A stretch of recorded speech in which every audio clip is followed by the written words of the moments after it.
Assalamu alaikum. Welcome back to Season 6 of the Islamic History Podcast. I'm your host, Muttaqi Ismail.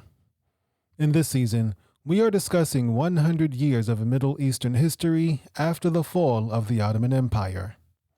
This is episode 6-4, Abdulaziz and Arabia. Before we get into the episode, let's do a brief recap of where we are so far. In the 18th century, a Muslim scholar named Muhammad ibn Abdul Wahhab begins teaching his literalist interpretation of Islam in Central Arabia. Abdul Wahhab teams up with a local governor named Muhammad ibn Saud to conquer Arabia. Within a century, this new Saudi kingdom stretches from the Hijaz to modern-day Iraq. The Ottoman Sultan asks Muhammad Ali Pasha to deal with the Saudis. Muhammad Ali Pasha's son, Ibrahim Pasha, finally defeats the Saudis in 1818. And with that, let's discuss the origins of modern Egypt.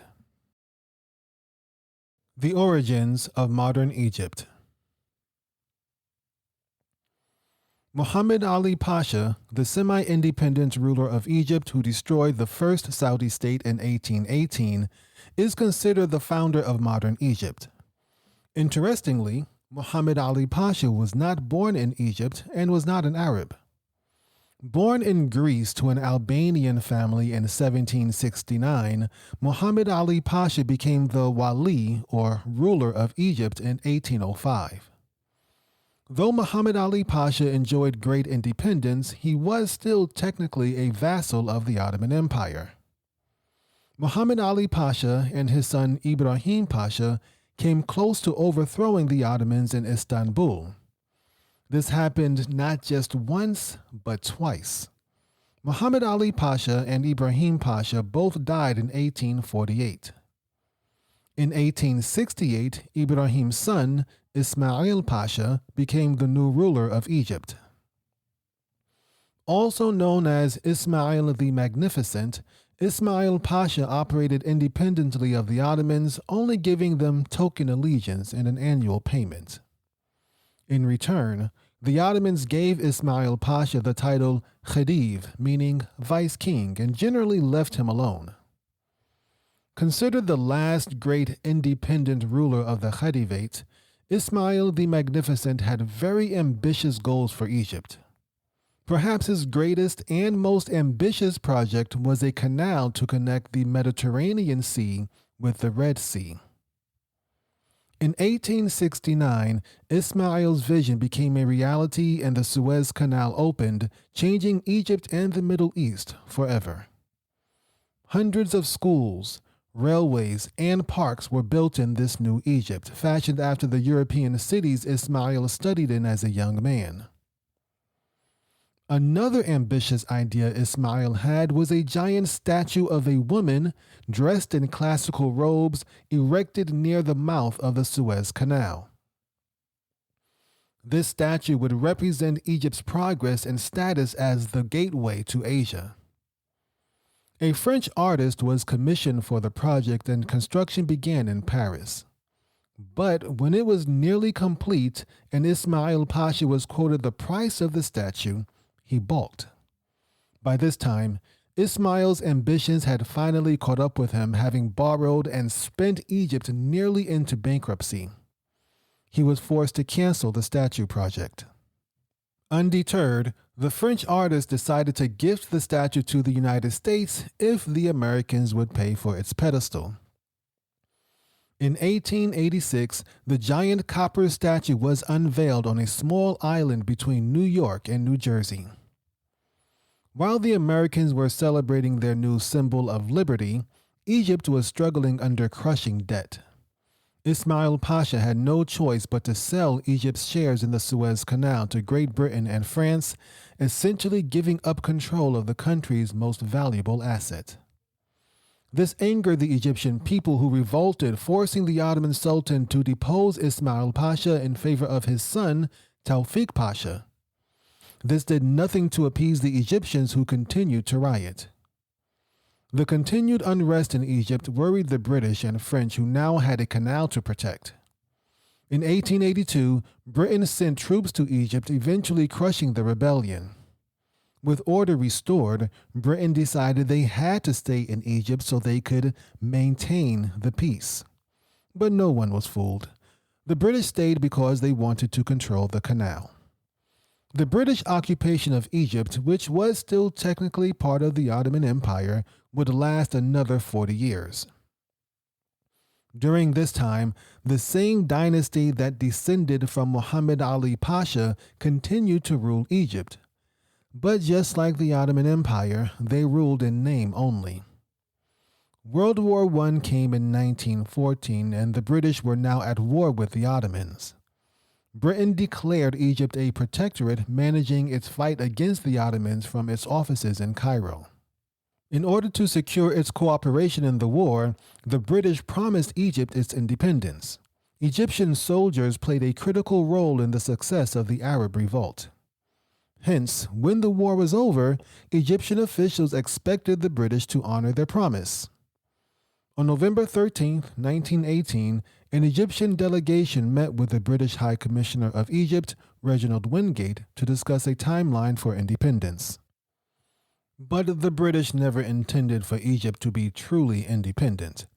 In their arrogance, the British actually believed the Egyptians preferred living under occupation. The British also wanted to maintain control of the canal.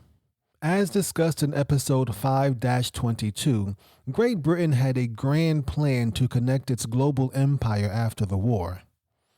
Egypt and Palestine played a critical role in that plan. With Egypt on one side and Palestine on the other, the British wanted to use the Suez Canal to connect Europe and the Mediterranean Sea with its colonies in Africa and South Asia. The leader of the Egyptian delegation was Saad Zaghloul, a former judge and Egyptian politician. When it became clear the British were not going to honor their promises, he began a grassroots movement. Saad Zaghloul began building local support for independence, which encouraged other Egyptian activists and politicians to do the same.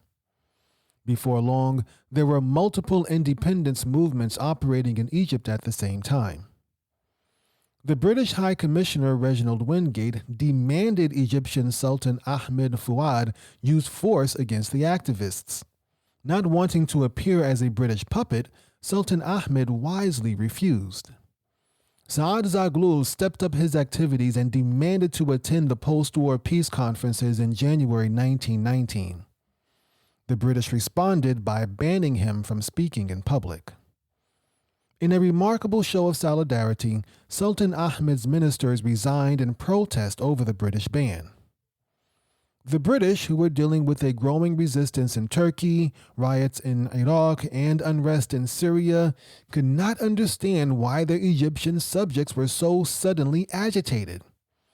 They still believed the majority of Egyptians appreciated British rule, and it was only rabble-rousers like Saad Zaghloul causing these problems. In March 1919, the British arrested Saad Zaghloul and his supporters and exiled them to the island of Malta. With these troublemakers out of the way, the British expected the appreciative masses of Egypt to settle into quiet subservience. To their great surprise, the arrests sparked massive demonstrations, riots, and strikes throughout Egypt. Demonstrations against British rule took off in Alexandria, Cairo, and throughout the Delta region. Christian Egyptians and Muslim Egyptians, secular Egyptians and religious Egyptians, they all joined together to protest British occupation. The British were horrified. Still under the delusion the Egyptians loved them, they were convinced there had to be some outside element causing these problems. Some British officials believed Ottoman loyalists operating in Egypt were responsible. Others believed it had to be the Bolsheviks. Perhaps Russian agents in Egypt were spreading anti-British propaganda. Still, others suspected it might be German intelligence intent on disrupting the peace talks in France. As the British pointed fingers, the demonstrations turned violent.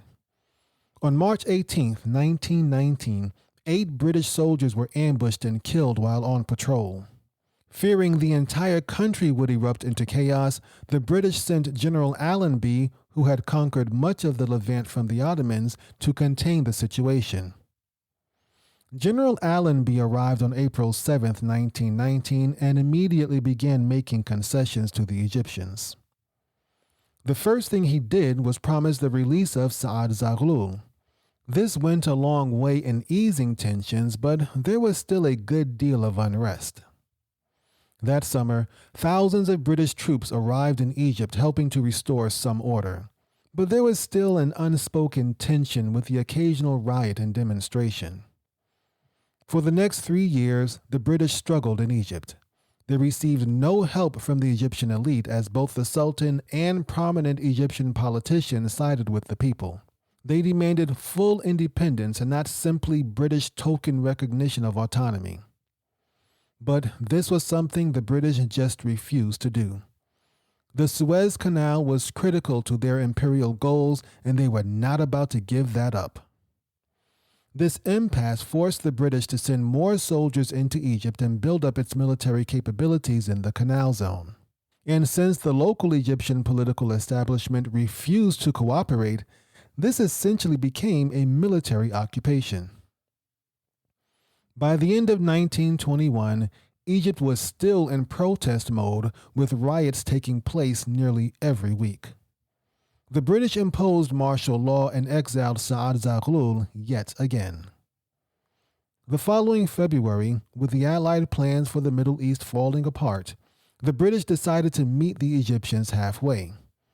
There were just too many things going on in the Middle East at the time, and the British were at the end of their rope. Mustafa Kemal was offering stiff resistance to the Greeks in Anatolia. Arab nationalists and Zionists were causing unrest in Palestine. And Abdulaziz ibn Saud was threatening to invade Transjordan. In February 1922, Great Britain granted Egypt independence. Sort of. Britain retained control of the canal, Egypt's foreign relations, Egypt's communications, and the Sudan. Additionally, Britain insisted on the right to protect foreign interests in Egypt as well as religious and ethnic minorities. Though it was not the full and true independence Egypt wanted, it was a step in that direction. The Sultan and his cabinet accepted this deal, and the independent Sultanate of Egypt was born. The Second Saudi State. The Saudis started rebuilding a few years after Muhammad Ali Pasha and Ibrahim Pasha destroyed the first Saudi state in 1818. It all started in 1824 when Turki ibn Abdullah captured Riyadh and made it his capital. Turki's father, Abdullah ibn Saud, had been defeated by the Pashas, then sent to Istanbul, where he was executed. Turki hoped to recreate his father's legacy by creating a new Saudi kingdom in the Najd. 10 years after capturing Riyadh, Turki was killed and his son Faisal took over the regime. Faisal carried on his father's dream, extending Saudi authority east towards the Persian Gulf. The Egyptians, who governed the region on behalf of the Ottomans, captured Faisal and sent him into exile. But Faisal escaped and returned to the Najd, where he ruled until his death in 1865. Faisal was succeeded by his son Abdurrahman, who was the first Saudi to establish a connection with the British. Saudi ambitions in Arabia were kept in check by the Rashidi family, founded by Abdullah ibn Rashid in 1835. Like the Egyptians and the Hashemites, the Rashidis were also Ottoman vassals with their capital in Ha'il in northwestern Arabia. In the late 1880s, infighting within the Saudi family weakened their authority and the Rashidis took advantage of the situation. In 1891, the new Rashidi leader, Muhammad ibn Abdullah ibn Rashid, invaded Riyadh and deposed Abdurrahman. He then exiled the Saudi family to Kuwait on the Persian Gulf. Like Egypt, Kuwait was technically part of the Ottoman Empire, but really under British control. When the Saudis arrived in Kuwait, they pursued a relationship with the British, eventually becoming their client. While in exile, the Saudis also received a stipend from the Ottoman government in the hopes they'd stay out of trouble. But that was not to be.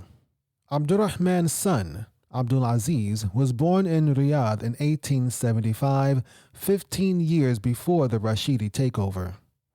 Like the rest of the Saudi family, Abdulaziz spent much of his young life in exile in Kuwait, where he dreamed of reestablishing his family's greatness.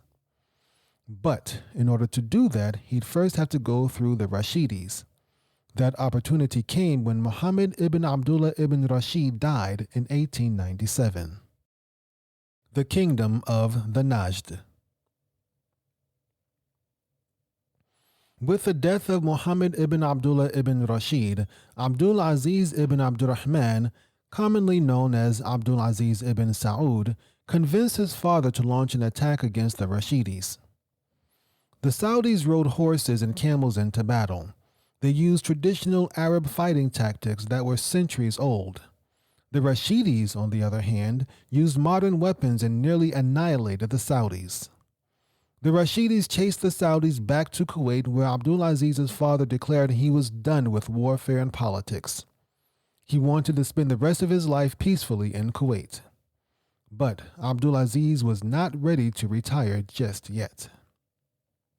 4 years after his first failed assault on the Rashidis, Abdulaziz came up with another plan. Realizing he could not beat the Rashidis in open battle, he decided to use stealth and deception instead. In 1901, at the age of 24, Abdulaziz formed a band of 40 warriors. This small band included some of his cousins and a few local Bedouins. Abdulaziz quietly led the band out of Kuwait, then south towards Rub al-Khali. Rub al-Khali means the empty quarter in Arabic. It is a large, nearly empty desert region in southern Arabia. Encompassing nearly a third of the modern state of Saudi Arabia, Rub al-Khali also spreads into Oman, Yemen, and the UAE. From there, Abdulaziz and his band went north towards Riyadh. Abdulaziz and 6 other men snuck into Riyadh at night through a hole in the city walls. While the rest of his band waited outside the city, Abdulaziz and the other 6 men went into the governor's house and quietly overpowered the women and slaves there. Then they settled down and recited Quran throughout the night, waiting for the morning to come. The Rashidi governor of Riyadh slept nearby in the city's fortress. He was completely unaware that his home had been compromised. After the dawn prayer, he walked over to his house, where the Saudis attacked him as soon as he entered. The governor, taken completely by surprise, tried to run and sound the alarm. But Abdullah ibn Jalui, one of Abdulaziz's cousins, killed him before he could get away. Abdulaziz then ran to open the gates of the city, and the rest of his small band came rushing through. They soon had control of the city, and Abdulaziz proclaimed himself Emir of the Najd. Then he sent word to Kuwait for the rest of his family to come join him. 3 years later, the Ottomans sent 11 regiments and 14 artillery pieces to support the Rashidis. But despite their disadvantage in firepower, the Saudis defeated the Rashidis, extending their regime to the Al-Qasim region between Ha'il and Riyadh. In 1910, several members of the Saudi family revolted against Abdulaziz. Sharif Hussein, who at this time was the Ottoman governor of Mecca, used the rebellion as an opportunity to invade Al-Qasim. Abdulaziz could not deal with the rebellion and the Hashemite invasion at the same time. He signed a treaty with Sharif Hussein, submitting to the Ottomans as a vassal. He also agreed to pay Sharif Hussein £6,000 and let the people of Al-Qasim choose their own governor. As soon as Sharif Hussein returned to Mecca, Abdulaziz reneged on this agreement. He went on to crush the rebellion, forcing many of the rebels to flee to Ha'il. This experience taught Abdulaziz he could not rely on his family alone. He needed a military force that was loyal to him and a population pool from which to draw from.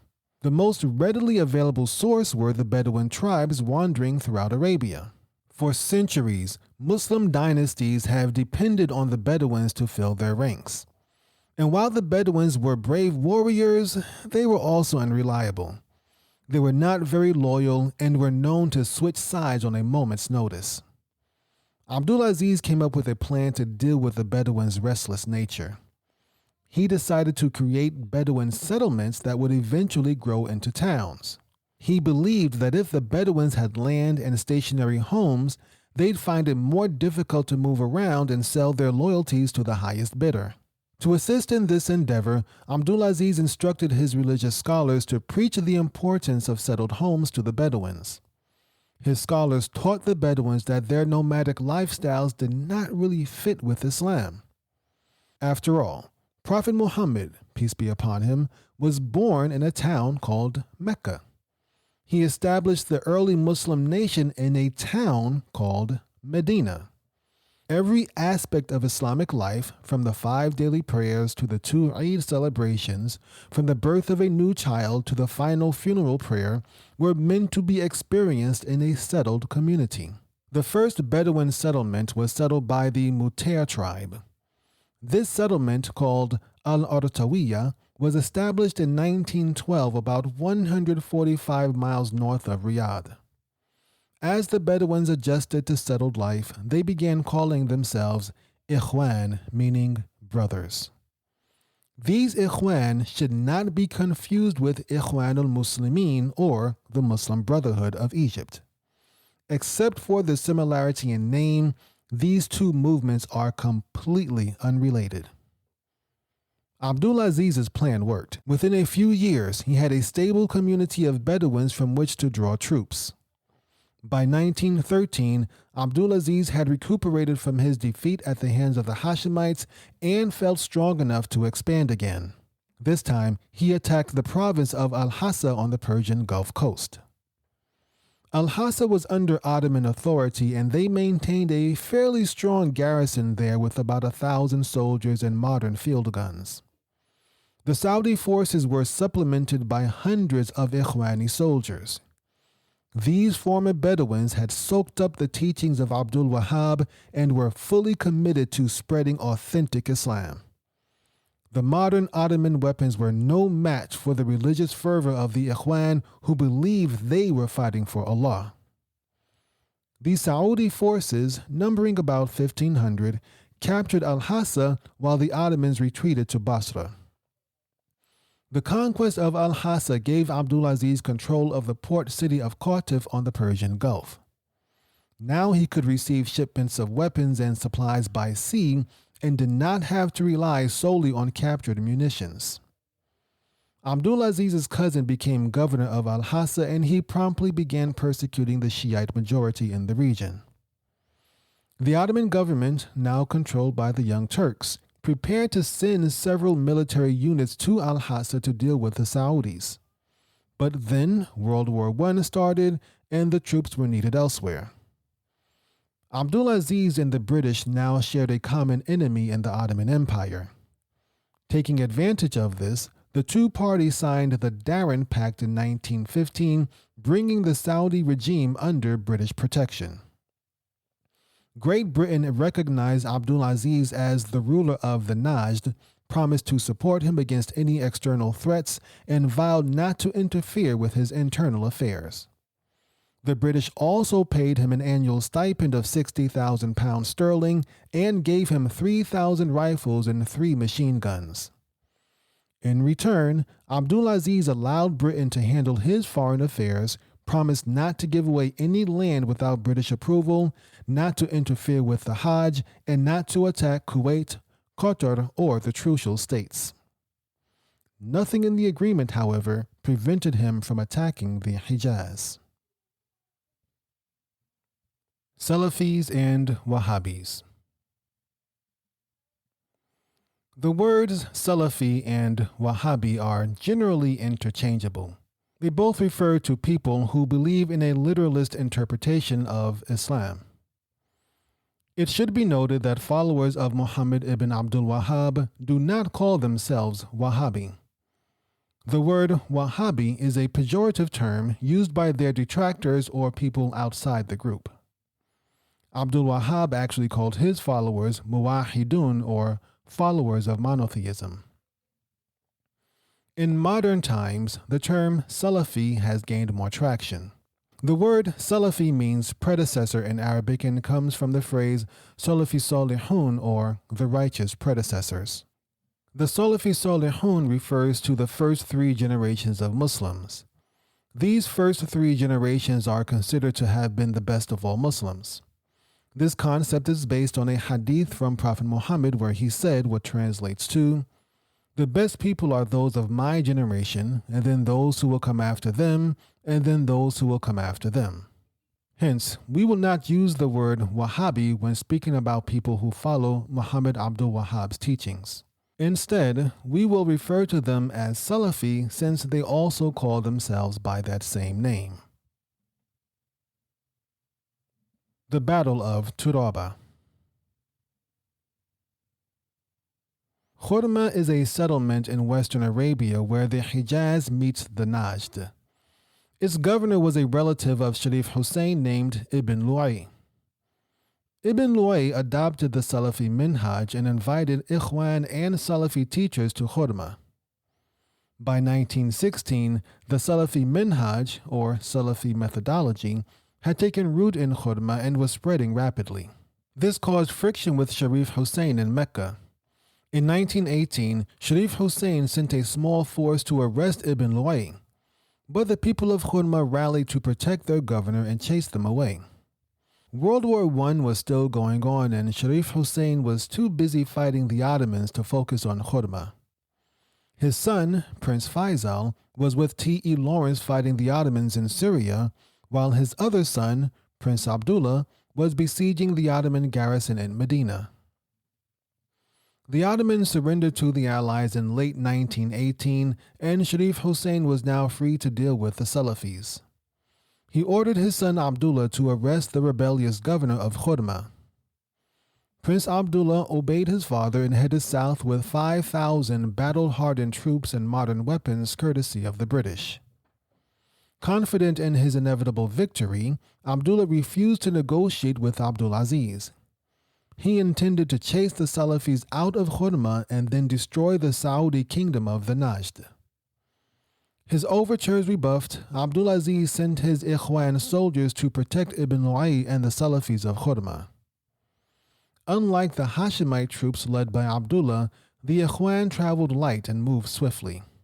They covered hundreds of miles in just a few days, arriving at the nearby settlement of Turaba on May 26, 1919.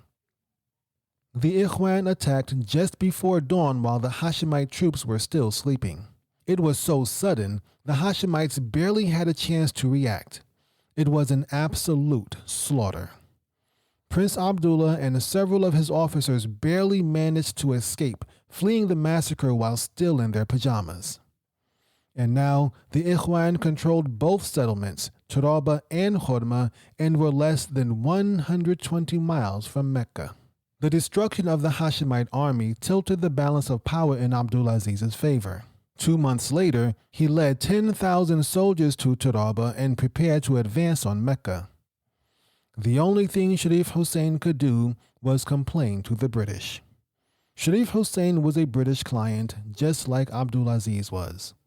The British rushed a message to Abdulaziz demanding he withdraw his troops to the Najd. Abdulaziz reluctantly complied.